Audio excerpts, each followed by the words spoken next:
Recently, I had the enormous pleasure of talking to Professor Jennifer Jenkins. She is the Chair of Global Englishes at the University of Southampton and the creator of ELF, English as a Lingua Franca. She has a unique and incredible perspective and insight into what it really means to be a teacher and learner and user of English in today's modern world. This is an edited version of our interview. If you would like to listen to the full version, you will find a link down in the description box. I hope you enjoy it. Jennifer Jenkins, thank you very much for taking the time to talk to me today. I really appreciate it. You're very welcome.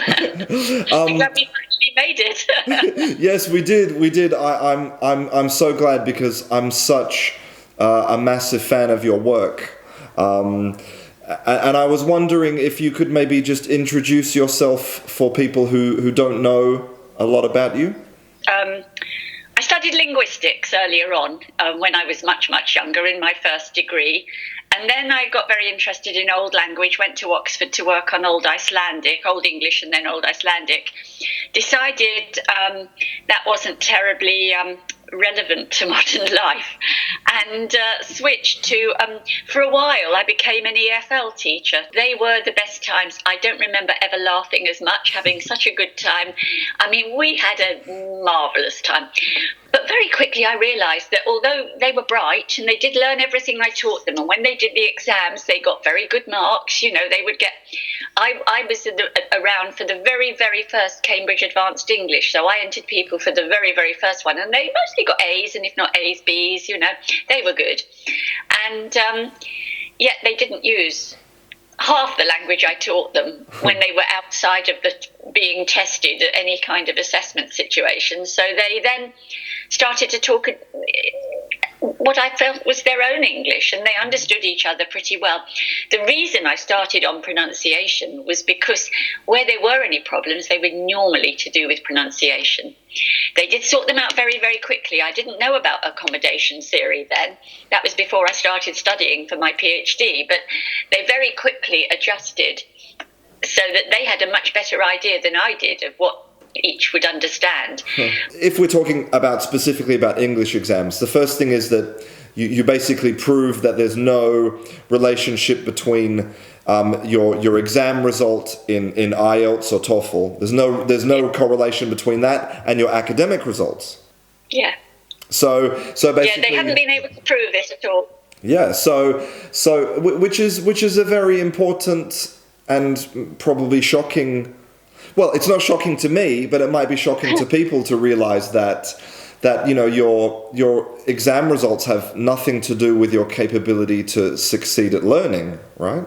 Yes, I mean, when I did the research for my last monograph, the one on international language policy in the International University, which came out a few years ago, one of the things I did for that was I interviewed a lot of postgraduate students in my university from all around the university. You know, they were from all the different faculties, disciplines. And they could all talk about people they'd known, friends they'd had who didn't get a high enough score in IELTS to be accepted. And they would say, and, you know, I remember saying to one of them, what do you think would have happened if she'd come? Oh, she'd have been fine, she said.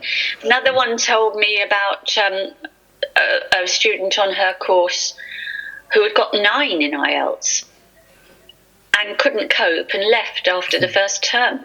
Yeah. I mean, you know, it's shocking. And it's not just that, it's also the fact that IELTS gives you a completely false picture of the way you're going to be communicating.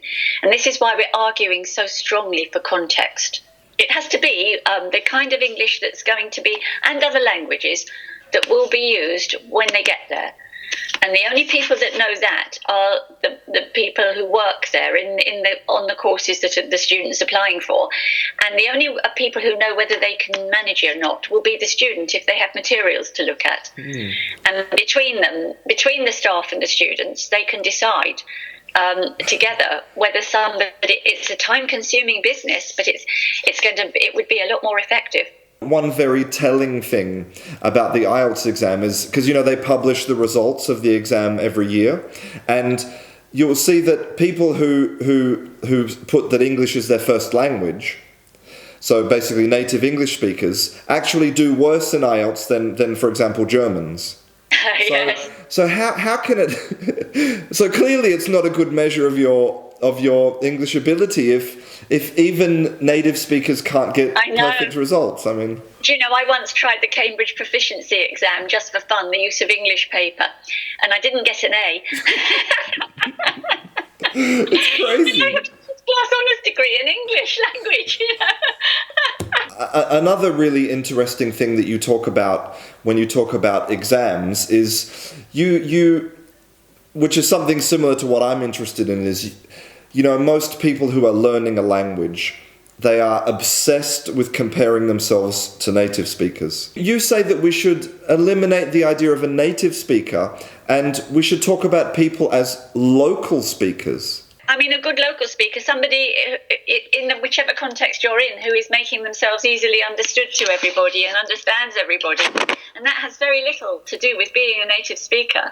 In fact, it's weird, isn't it, that, you know, native English speakers, particularly British, I can't speak for American because I don't know for a fact, but British are heavily monolingual, and people are wanting to base their English on people who haven't been able to learn another language. I mean, you know, people who are learning a language are actually using as their model someone who is not capable of learning or hasn't been capable of learning another language. It seems strange, doesn't it? What do you think of the state in general of language teaching? Within English, I would say that it's still too controlled by people who are just haven't caught up with the way the world is now. That they are still focusing too much on the idea that people learn a language to talk to its native speakers. And, you know, I notice among my colleagues, I'm in a department of modern languages, and it's now modern languages and linguistics. It used to be just modern languages. But I noticed that, you know, sometimes if we're working on a project with a group of people from other countries and somebody uses English that isn't native-like, you know, they may be French, they may be Spanish, they may be Italian or whatever. And, you know, the attitude seems to be, this would be with someone who's done a major, did their first degree in Spanish, the whole thing was in Spanish, or it was in German, or it was in French, and they speak it like the natives do. Well, I could do it, why can't they? And they haven't got the notion of a language that is simply a lingua franca, a tool of communication. It is not learnt.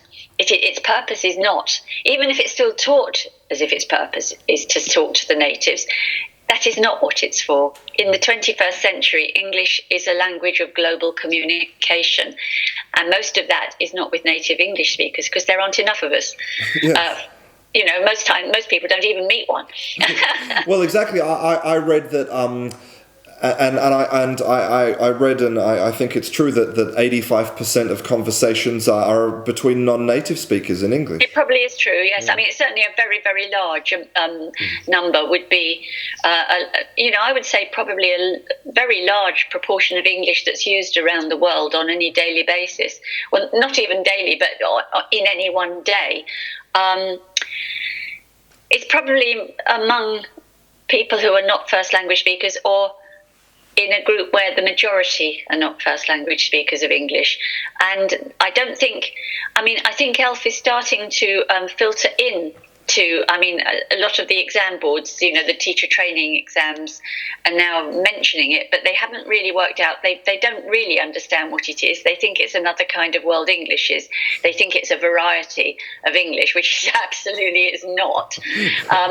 They don't really know what to do about it, and I don't think teaching has actually caught up with this yet. And I can understand the problem, because if you're dealing with something that isn't in any sense fixed or relatively fixed, the problem is then going to be, what do you teach? And you do have to teach something. I mean, and so the problem is they need to teach English, but they then need to move away from those basic rules to a situation where people use English in order to be understood and to build rapport and all the rest, which may not mean sticking with those that they've just learned, and that's quite complicated. It's going to take some clever people to produce materials that can sort that out. Yeah, I mean, because I've only ever taught in Spain. I've never taught in any other country, and I thought that all of the things that I was experiencing here, I thought that maybe they were a result of Spanish culture. Like, for example, the obsession with exam results, the obsession with teaching grammar, the obsession with you kind of rote memorization. But then, you know, when I started my YouTube channel and when I spent more time on Reddit, which is a website where, you know, you've got language learners from all over the world, the more I realized that I think the problems are universal. That you know, that people just, you know, like even questions like if I know 5,000 words, what is my CEFR level? Am I A1 or A2? Like, you know, questions like this, and I just can't believe it. You know. I mean, it's shocking that CEFR is being used everywhere as a benchmark, and it's based entirely on how close you are to the native speaker of the language. And okay, I can understand that in some situations, what you want to do is blend in the country or with that group. And therefore, the thing you really want and that will be useful to you is to get as close as you can to the native version of, or a native version of that language. What would you say to all of those students who maybe have grown up with the mentality that, you know, they want to speak like a native speaker, they want to have a native accent? You know, what would you say to that student? What I usually say to, if it's one student, I say, well, which native speaker do you mean? I mean, because, you know, there are so many different versions of native English anyway. But, I mean, I think what I'd say to them is why? Mm. Why do you think you need this? Why do you think you want this? Because, I mean, to my ears, native English doesn't sound particularly attractive. That is a totally personal attitude and judgment. I mean, you know, there is no such thing as a beautiful language and an ugly language. It's all in the ears of the hearer, and you know, everybody hears differently. But I would just say, you know, that they should think about where they're using their English or where they will be using their English, and think about how people in those situations are using English and whether native English is actually going to be particularly helpful or not. And if not, do they still want it? Or, you know, what is the reason for wanting it? Is it just to show that they can do it because it shows a level of attainment, or what? Well, I think probably because their teachers, you know, tell them that's, you know, that's the objective, right? That if you can speak like a native speaker, then you win, right? It's over, right? Like, you know. And I mean, I think they need to know things like that most native English speakers are monolingual, and, you know, aren't able to draw on other languages. They need to know that most native speakers of English are not very good at talking, making themselves understood, or at understanding, you know, in situations where people come from a range of backgrounds, language backgrounds.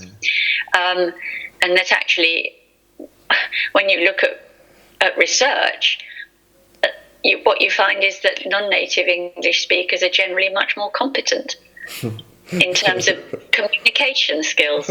Yeah. They communicate better. I suppose I just feel like if there is going to be any change, that and I'm talking about more like the philosophy of teaching in general, of teaching languages, especially English, that maybe what's required is more of a kind of an uprising, like a bit of anarchy, you know, where the teachers say, you know what, we don't want to do the workbooks anymore in class, you know, we don't, almost like a kind of a revolution from the inside. But one of my Taiwanese students did describe it. She said, this is revolution. We need a revolution. I feel like change is, you know, in the industry, change is very slow. Oh, it is. It's very slow because testing is very slow and conservative, because the testing boards make zillions. They make a lot of money. They don't want to risk losing that money. And because they are in charge of the tests, everybody has to conform in order for their students to pass the tests. So that's why we have to get the testers to change. Thank you so much for talking to me. Oh, you're very welcome. I really, it's given me a lot to think about.